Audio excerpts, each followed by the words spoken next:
Just a lane change, non-issue. Use your blinker. Your blinker.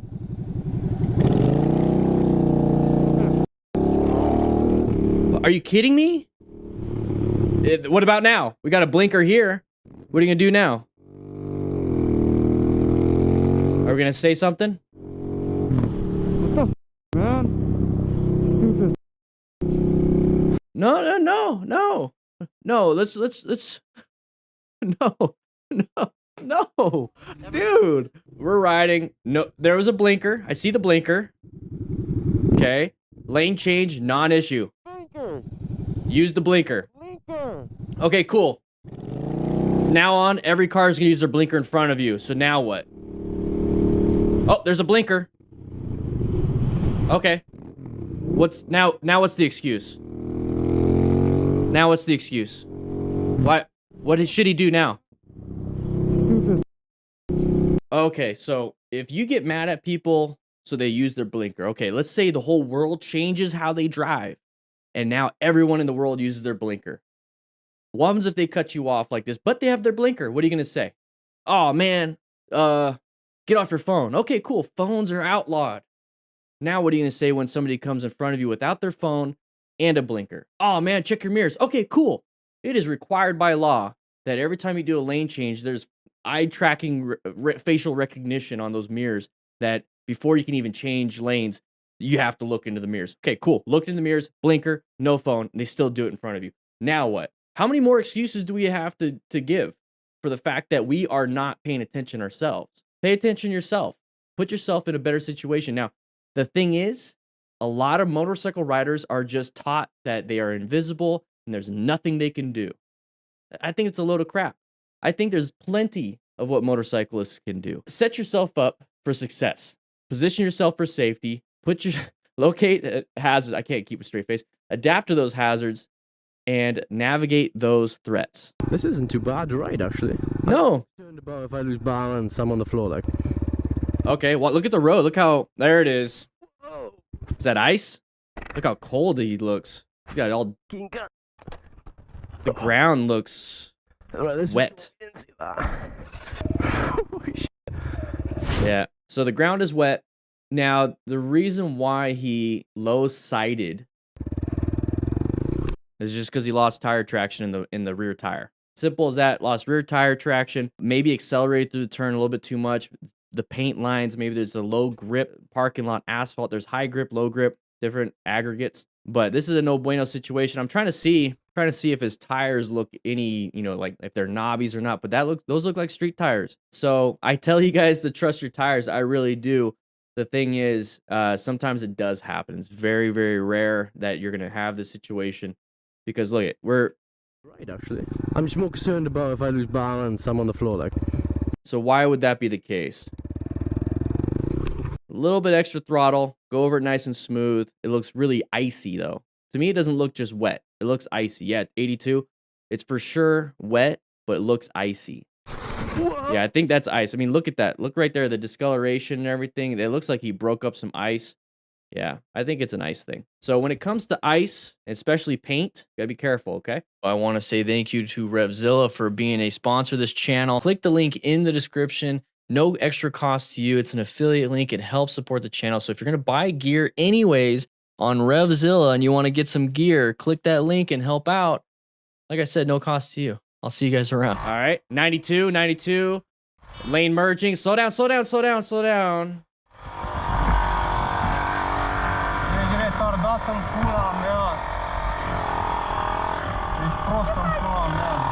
You notice how we're slowed down now? We're going probably speed limit 40. That's what I typically see when it comes to a lot of these things. I typically see them going super fast at the beginning, and then when that close call happens and they slow down to say something to the people, those people are going the speed limit. So they had to slow down to go to the speed limit of this vehicle. So that means we're doing double probably. Class, come on, I gave you a huge clue. What do you think was a huge contributing factor? What do you think is the problem? But man, look what we have here. All right.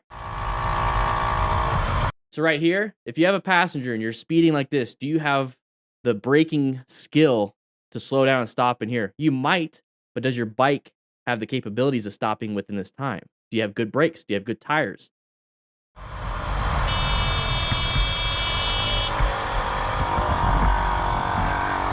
So he's going the speed limit now, or at least he's going at the flow of traffic. We're going 43 now. Got a passenger. That's a woman's leg. It looks like a little anklet. Oh, lane merger. There you go. He rolled off the throttle, got himself out of there. That's fine. I'm okay with that. I'm okay.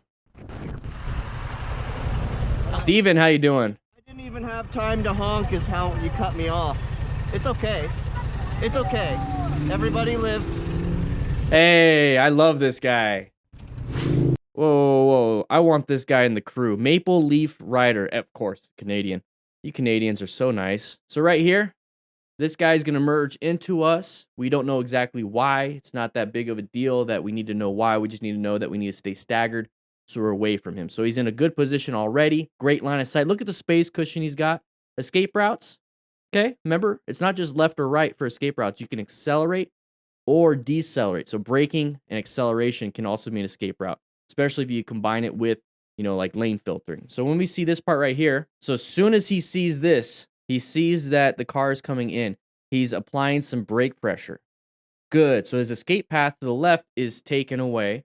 You notice how he went from lane position 2 to like right here. So a little bit closer to 1 to increase the space from him to the vehicle.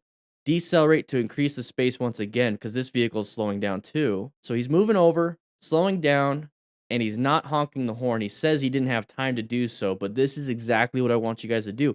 Get yourself out of the situation first. That's it. Do it first, and then go ahead and do this next part. You see how he went all the way over here? And now he's doing a head check. Damn, he's got good 360 situation awareness, baby. Moving over. Double head check, triple head check. This part I'm okay with. There was no honking of the horn. There was no rev bombing. And now we're in a safe spot because he double checked, triple checked. And now he's going to let him know, hey, man, you almost hit me.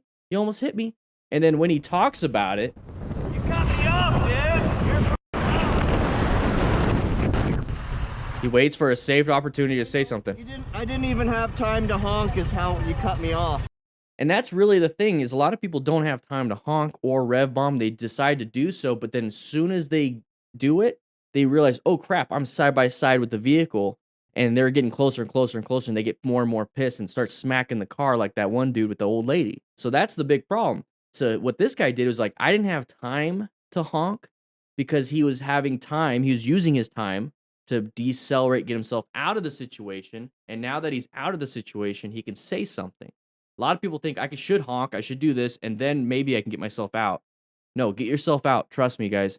Get yourself out. That's going to work 100% of the time if you do that versus honking. That's a toss-up. Now you're waiting for them to realize that they did something wrong and keep you safe. Keep yourself safe. Okay, you're the only one that should be able to do that, and you're the only one that's responsible to do that. I should take that back. Other people can keep you safe, but it's your responsibility to put that stuff in place. I want everybody to go over to Maple Leaf Rider, tell them hashtag DDFM crew, join up. Hey man, great job. Give them some kudos. Okay, we never really see people do something good. It's very rare. And I want Maple Leaf Rider to have those kudos. I want him to understand what he's doing is right so he can keep doing it. All right, here we go. Oh, blind. Oh, side of the vehicle. Good braking. Oh. That was a close one. Okay. All right, so right here, we're going to go through the turn. Now, when I said blind, this is what I meant right here. This is the blind turn. We have a line of sight problem because we have traffic coming in. Now, who here, write in the chat, whenever you're riding, whenever there's a vehicle like this, does that cause you to have a little panic? Does that cause you to like, oh, kind of mess up your line? Does that make you look down or look straight versus looking through the corner whenever like a car comes? Does that kind of scare you sometimes? Because I know it used to do that to me, and now I just kind of focus and reiterate in my own brain, hey, go through the turn. Hey, go through the turn. Hey, go through the turn. Trust the road. I follow this line then at that point. If I can't see the turn, I focus on this line and maybe even roll up the throttle just a little bit. Okay, so right here though, it blocked every anticipation of that side of the vehicle. It's a little scary. So what did we talk about at the beginning of class? When you see the side of the vehicle, what stage should you be in? You should be in orange stage. Orange stage, you're prepped and ready. So right here, he perceived, reacted. Oh, path of travel violation. This situation kills motorcyclists. We don't have an escape path to the left outside of crashing, but in soft grass, we have an option of going into this vehicle. We have an option to swerve right, but that's where the vehicle's going. So it's scary, scary, scary. What do we do? What do we do? What do we do? I don't think this vehicle wants to be in our lane. It doesn't. It wants to be in this lane, right? This vehicle does not want to be in our lane. So if we're going, let's give this vehicle an opportunity to get out. They don't want to get hit. We don't want to hit them. How do we give this vehicle an opportunity? Roll off the throttle, and now we got to do some progressive brake pressure because there's no options, right? We have to do some good progressive. So 10, 20, 30, 40, 50, 60, 70, 80. Might not get to 90, 100, but let's slow down as much as we possibly can so we can get that person out of here. And that's what he did. So he lost a little traction, not good progressive brake pressure, locked up that rear tire. So if that ever happens to you and you're pressing, all of a sudden you feel your rear end do this. Ooh, that's scary. What you do is release it and it'll grab, and then you can reapply because you still want to give good brake pressure, okay? But give more and more front brake pressure the more you do it because that weight's transferring to that front tire. So look at, this is all we had to do. We gave it enough time and an opportunity to leave, so we now have a new spot. We now have a new spot. Hey, I'm fine with the rev bomb at the end, baby. All right, so a lot of rain, so we got low visibility. Okay, traction loss. Ay. Bad idea to pass when we're getting to an intersection, okay? All right, so what we were saying right here is that we have a possibility of low traction because of the rain. But here's the thing. Your tires are good. You know, if you have good tread, they're new tires, relatively used tires, doesn't even matter. As long as they have good tread, you did your T-clocks, trust your tires. So the big problem here, remember guys, write in the comments, what do you think it is? Speeding, positioning, ego, what stage do you think he's in? Just start blurting it out, no wrong answers, okay?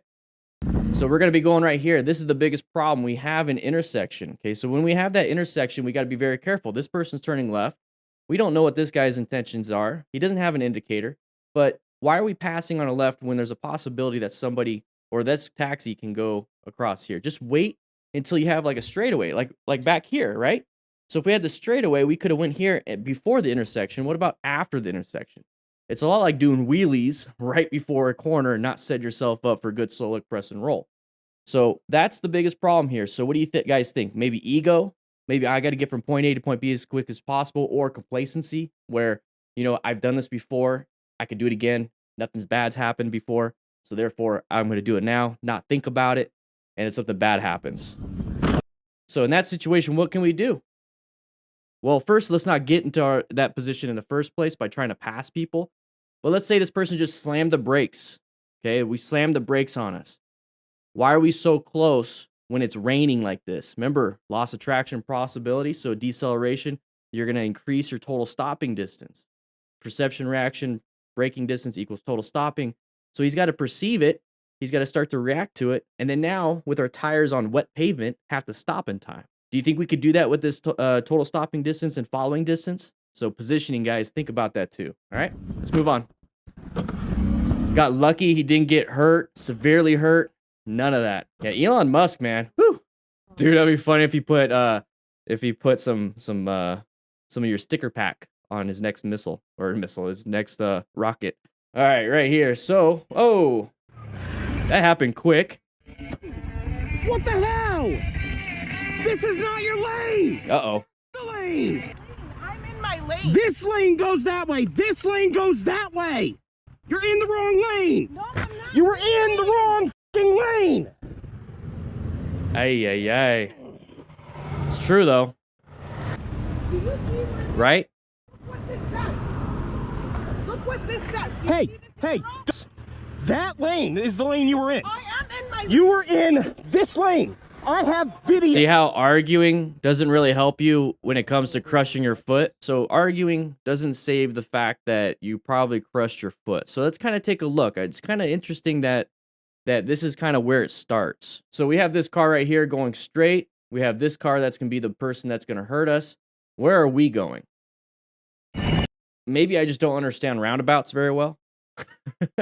So this person is supposed to continue on, and we decided to go this way. This is the position we're in. We're going to go straight and exit through. We're kind of following this vehicle right here. This is where you guys can jump in and let me know your side. Okay, so I know a lot about my area, some of my laws, and some of the road strategies with what we have here. But this roundabout thing, I mean, there's so many different ways of doing it. There should only be one. What she did, she kind of crossed up. She was supposed to exit too, so he was assuming she was exiting. Anyways, we're going to move on. All right, so here we got a left turn. I know that. All right, we're going to go through it. Are we going to have a merging issue with this vehicle? Yes, we are. You see how close we got? You swerved into my lane and almost hit me. But there's 2 lanes that turn. So you can't argue with an old lady. Okay, she's right automatically. She was probably here when the roads were built. So the thing is, just watch out for yourself. Just watch out for yourself. We're going to be turning left, so is she. We're in our lane. We're going, and we're going. As soon as you see this, okay, she has her nose pointed towards your lane. You should see that from your position. From here, just roll off that throttle a little bit and let her in, and then you're on your way. She's driving a car. You're driving a motorcycle. You're going to get up to speed a lot quicker and you're having more fun than her. Okay, so as soon as you see this again, roll it off. Roll it off. Honking the horn, whether it's somebody that can hear you or not, we don't know her hearing capabilities, but cars, come on, guys. Cars, they can't hear us very well. Super insulated. She's probably listening to classical music up to number 11. She's not going to hear your horn. So as soon as you see this, get yourself out of there. So we're just going to keep going and going and going and putting ourselves in a situation where we can get hit. So this is what I'm trying to talk about when it comes to fighting for your lane. Stop fighting for your lane, because this right here is a bad situation for this motorcyclist. So we throw a baseball, professional pitcher throws a baseball 100 miles an hour, the batter hits it. Who do you think wins, the baseball or the bat? Doesn't matter how fast we are, doesn't matter where we're supposed to be going. If something's to be in our way, a bigger object, a bigger item, it's going to hit us. We're going to be the ones that lose. This right here is going to make us lose right here, okay? So stop fighting for your lane when this is going to happen. Look how close we get. Enough to hit the vehicle. Okay, she never hit you. You hit her. Just slow down. Let them in. They made a mistake. It's not a big deal. Stop fighting for things. So I had to hit your car, otherwise you were going to hit me. No, put yourself out of that situation. Roll off the throttle, get yourself out of there. You don't have to be, hey, I'm right here. I hit the car to let you know I was there. You almost hit me. Do a little bit better on yourself. Roll off the throttle, get out of that situation. Honk the horn when you're out of that situation. You're safe now, versus being in a dangerous situation, honking the horn, hoping they're going to see you. It's not going to work. All right, we're going to do some woolies. I think so. Uh-oh. Right there. There you go. Move off to the position. In here, dude. Good. God. Yep. Kids. I thought he was going to do some woolies. Guess not. All right, so right here, pretty easy to start to see it, okay? Uncommon thing in a common situation. If you're ever behind a vehicle and you see their little reverse lights pop on, that means they either went from drive through reverse to park, or they put it into reverse. So when we start to see this, uh-oh. So that right here, look how far we are away from that vehicle, and now we're rev bombing. Okay, we can't reverse back. We don't have strong Flintstone legs. So we have to find an escape path or get ourselves out of this situation. Look at, we could go over here. We can go into oncoming traffic, obviously, but we can move off to the side real quick. Or we can shoot for that, but we don't know if this person's going to do this. Okay, but we can shoot for this and we get out of here. And that's what he does towards the end. So watch this. So as soon as he realizes if he stays here, he's going to get hit. So right now he starts to go for his escape path. Hey! So now positioning plays a huge role in this. So it's crazy how to get ourselves from getting hit, we have to position ourselves for safety. He found an escape path right here. This is an escape path. Hey, it's as simple as this. Somebody reversing into you, you got to find a small gap. You're riding, going 75 on the interstate, and somebody slams the brakes, you got to find a small gap. You're in town, and there's two vehicles, and all you have is in between the vehicles, and they both slam the brakes or they both stop, and you're not paying attention. What do? You find the gap. If you have to find the gap and it's this big, take it. Look what you can do. Fucking person here, dude. God. Yeah, there's like a weird situation right here. There's a little weird situation. Why is this guy facing this way? And why is this person over here moving out? I think there was a little more that goes on to this, especially when he has, obviously a bike that stunts a little bit. There's a lot of traffic here at an industrial complex. I think there's a little meetup. All right, so if you want to learn how to mount and dismount your motorcycle safely, I mean, you could take a look at this handsome man and watch the video. This is actually AA Ron's beginner giveaway bike. So we actually gave this bike away. Motorcycle Training Concepts is the training channel that we are doing all of our stuff on. So right there on the very top, my 12 tips for first-time motorcycle riders. So I actually go over a ton of tips for you, okay? This is when I was teaching out at the MSF. This is our Discord, which is absolutely free. You guys, you want to join the Discord, it's amazing. But we just talk about it, simple stuff. Look where you want to go. I talk about target fixation quite a bit. I talk about a bunch of other things. It's obviously 12 tips, and it's only 11 minutes, so it's 12 tips in 11 minutes, plus the intro. Let's go ahead and sit down. Let's go ahead and answer some questions. But this is when, at the end of the class, we kind of just, we relax. We kind of start digesting some of the close calls. We start to be like, okay, I got a question here, but I'm still kind of figuring it out, thinking about it. But I'm amped up. I can't go home yet because if I start riding, I'll start acting like an idiot. So go ahead and calm down. Jerry is thinking of starting a 150, 200, 390. So 390 is probably the KTM. I would stick with that. I think max 400 if you definitely want to stick to those. I don't think you can go wrong with any of those. I think 390 will be overall better because you're able to do more. But the 150 will get you in a safer environment. You'll have better safe harbor with that one, so you don't accidentally do something dumb. But still, a 150 can go fast, so be careful with that. Would you recommend getting a new bike as a first bike or a second-hand bike? I have the money to get both as well as all my gear. Okay, so if finances isn't a problem, and if you have confidence in your skill level, and if you have confidence that you can keep your ego in check, like 100%, no doubt, I would get a new bike. But how do you know if you have the confidence or not? If you are going to do this all on your own and you're going to practice on your own, you've never ridden a motorcycle, you don't understand the clutch, friction zone, all that stuff yet, a secondhand bike would be probably the better bet. So I'm going to give you a third option. Go take an MSF BRC1 without buying anything yet. Take it and see how well you do. And if after that class you feel like, you know what, I think it'd be better if I got a used bike because I feel like I'm going to drop a lot, then that will answer your question. If you take the class and you're like, man, that was easy, I had no problems, then I'd say a new bike. I think that would be your litmus test. Spend some extra money. You'll get your endorsement. You'll get some good hands-on training. You'll learn some cool techniques. You'll get some ideas for practice on your own. And then from there, you'll have a better educated decision. I'm going to tell you right now, what I would do is that. If I was brand new, I didn't know what I know now, I was really thinking about it, I would hope somebody would tell me to do that. Does that make sense? I have a question. What PSI do you run your tires for for city riding? Is it the same as the manual says or a bit lower for better traction? I do here's the thing. I get tires that match the specs for my bike because my bike, next to the VIN number, it states what the bike is best handled at when it comes to PSI for the tires, for those rims, for that size, for that width. So I follow what the bike says, the VIN, not what the side of the tire says, but I make sure I get tires that fit what my VIN says.